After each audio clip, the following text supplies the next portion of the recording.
آج کل ایک پوری میڈیا کے اندر چلا ہوا ہے کہ جی شاہ محمود قریشی مجھے ملنے آئے اور وہ کوئی پروپوزل لے کے آئے ہیں -1 کی کہ عمران خان علیحدہ ہو جائے تھوڑی دیر کے لیے اور پارٹی آگے بڑھ جائے۔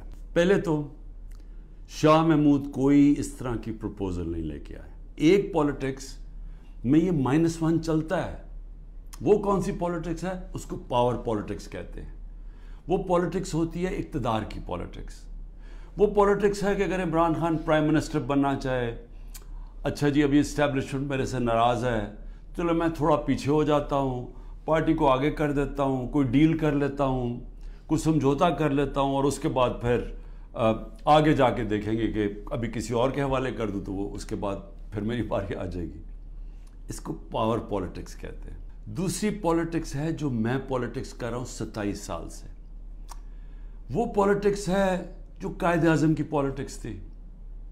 وہ پولیٹکس وہ ہے جو کہ مشن کی پولیٹکس ہے، کوئی وہ ذات کی پولیٹکس نہیں ہے۔ وہ پولیٹکس وہ ہے جو ہم سارے مسلمان انسپائر ہوتے ہیں ہماری نبی صلی اللہ علیہ وسلم سے، کہ انہوں نے بھی ایک مدینہ کی ریاست سنبھالی تھی، انہوں نے بھی مشکل وقت گزارا تھا، اور اس کے بعد انہوں نے دنیا کی تاریخ کا سب سے بڑا انقلاب لے کے آئے تھے۔ اور ہم تو کبھی ان کے اپنا سوچ نہیں سکتے کہ ان کے جوتوں کی مٹی کے قریب بھی ہوں، لیکن قرآن میں ہمیں حکم ہے کہ ان کی زندگی سے سیکھو، ان کی سنت سے سیکھو۔ وہ پولیٹکس بڑے مقصد، وہ اپنی ذات سے ہٹ کے ہے۔ جو آدمی ایک تحریک پہ 27 سال سے لگا ہوا ہے، ایک ملک کے اندر ایک جدوجہد کر رہا ہے، تو وہ کیا وہ ڈیلز کرے گا؟ کیا اس کو کیا چیز اس کو خریدے گی؟ بتائے میرے ضمیر کی کیا قیمت ہے؟ کیا پرائم منسٹرشپ قیمت ہے کہ اگر آپ یہ کر دیں تو آپ کو پرائم منسٹر بن؟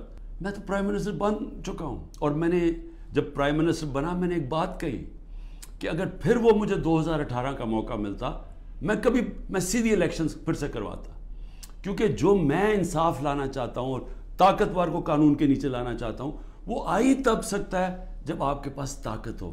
جو اس وقت یہ پی ڈی ایم والے بھی بیٹھے ہوئے ہیں، یہ جو آپ تماشا دیکھ رہے ہیں، یہ یاد رکھیں کہ یہ آج ہمارے پہ ظلم ہو رہا ہے، یہ ظلم آپ کے اوپر بھی ہوگا جب ایک ملک کے سارے انصاف کے اداروں کو، جب ان کو استعمال کیا جاتا ہے، حکومتی اداروں کو استعمال کیا جاتا ہے ایک پارٹی کو ختم کرنے کے لیے اور ان کے لوگوں کے اوپر دہشت پھیلانے کے لیے، تو یہ سسٹم پھر جاتا نہیں ہے۔ کوئی بھی سنبھال کے یہ سسٹم اگر آج ہمارے حقوق نہیں، اگر ہمارے فنڈامنٹل رائٹس نہیں ہیں، تو یہ اب کل آپ کے بھی نہیں ہوں گے۔ ہٹلر کا جرمنی، اسٹالن کا رشیا، سوویت یونین، یہ ان خوفناک ظلم کے نظاموں میں اس طرح کی چیزیں ہوتی تھی جو آج ہمارے اوپر ہو رہی ہیں۔ میرے پاس عالیہ حمزہ کی بیٹیاں ہیں، میں نے کل ان کو ملا، 3 بیٹیوں کو، 1 مہینے سے اس کو بند کیا ہوا عالیہ حمزہ۔ کیا اس کا قصور ہے؟ اس کا والد وہ میرے پاس آئے، انہوں نے بتایا کیسے گھر میں گھس کے انہوں نے ساری چیزیں توڑ دی، ان کی ٹی وی توڑ دیے، 2 آدمی انہوں نے لاٹھیاں پکڑی ہوئی تھی، جو چیز آئے توڑ کے چلے گئے، جو چیز 2-3 اچھی چیزیں پسند آئیں اٹھا کے لے گئے۔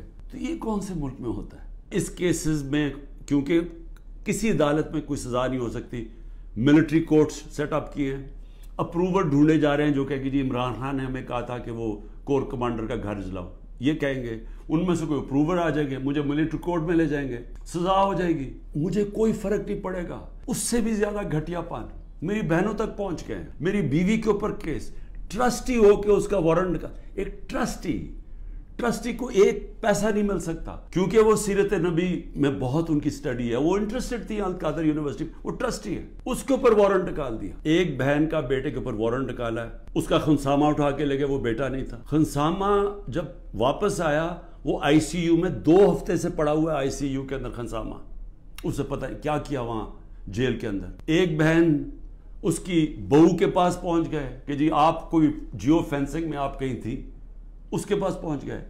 ایک بہن اس کی زمین اس کے اوپر اینٹی کرپشن پہنچ گئی۔ میں نے اپنی بہنوں کو ویسے کہا، میں نے کہا دیکھو ملک سے باہر چلے جاؤ، وہ تینوں کھڑی ہیں، نہیں ہم فیس کریں گے، ہم نہیں جاتے۔ مجھے کئی دفعہ جی عمران خان آپ ملک سے باہر، میں کیوں ملک سے باہر جاؤں گا؟ یعنی میں نے اگر کوئی کرپشن کی ہوتی تو میں بھی شاید جس طرح یہ بھاگ جاتے ہیں، جب ان کے اوپر اقتدار سے نکلتے ہیں سب باہر بھاگ جاتے ہیں، کیونکہ ان کے کیسز ہوتے ہیں، باہر بھاگتے ہیں کیسز رک جاتے ہیں۔ میں سارے کیسز فیس کروں گا کیونکہ میں نے کوئی غلط کام نہیں کیا. میں جو یہ ان سے بات کرتا ہوں کہ میرے سے بات چیت کرو، کوئی بات چیت نہیں کرتا. میں اپنی اسٹیبلشمنٹ آرمی چیف سے اسے کہتا ہوں کہ بات چیت کرو، وہ کوئی بات چیت کرنے کے لیے تیار نہیں ہے. میں اپنی ذات کے لیے آپ سے بات نہیں کرنا چاہتا. مجھے آپ کچھ نہیں دے سکتے. قوم میرے ساتھ کھڑی ہے، کیا کوئی دے سکتا ہے؟ میں کوئی چور دروازے تو آنا نہیں چاہتا. اگر قوم مجھے ووٹ دے گی میں تیار ہوں، لیکن اگر قوم ووٹ نہیں دے گی تو نہیں. اللہ نے تو سب کچھ، میں وہ اللہ نے کا شکر ادا کرتا ہوں ہر وقت کا جو اس نے مجھے دیا. لیکن میں بات کرنا چاہتا ہوں کہ ملک تباہی کی طرف جا رہا ہے. ایک آپ یہ کرم کر رہے ہیں کہ میرے جو نظریاتی لوگ ہیں وہ نظر آنے شروع ہو گئے ہیں کہ وہ نظریاتی لوگ کون ہیں، اور وہ نظر آنا شروع ہو گئے کہ جو ہمارے ساتھ اور مقصد کے لیے آئے تھے، ان نظریے کے لیے نہیں آئے. تو ایک تو آپ فائدہ کر رہے ہیں کیونکہ صرف نظریاتی پارٹی اب پاکستان کو اس دلدل سے نکال سکتی ہے. بیرون ملک پاکستانی آپ کو نکالیں گے ادھر سے. نئی جماعت ایک کریٹ کر دی ہے. ہم نے بھی اپنے بڑے بڑے اچھے 27 سال پرانے ہم نے لوگ وہاں بھی بھیج دیا ہیں ان کے پاس. اور ضرورت ہے تو حکم کریں، ہم اور بھی بھیج دیتے ہیں. لیکن اس سے ملک ٹھیک نہیں ہونے لگا. ملک ٹھیک تب ہوگا جب ایک public mandate free and fair election کے بعد ایک مضبوط گورنمنٹ آئے گی. اور میں اپنی اسٹیبلشمنٹ کو آج پھر سے کہتا ہوں، نظر ثانی کرے. ملک تباہی کی طرف جا رہا ہے، اور جب یہ تباہی جس طرف جا رہا ہے اور IMF کی اگلی کنڈیشنز آئیں گی، جس طرح انہوں نے مصر اور سری لنکا میں انہوں نے کنڈیشن لگائی، وہ کیا ہے کہ فوج کا بجٹ کام کرو. دونوں جگہ انہوں نے کہا. تو یہ تو ہم ادھر جا رہے ہیں کہ ہم اپنی سیکیورٹی اینڈ میں کمپرومائز کریں گے. اور اگر وہ سیکیورٹی کمپرومائز ہوگی اس ملک کی، تو ہمارے جو دشمن بیٹھے ہیں وہ ملک توڑنے کے لیے تیار ہیں.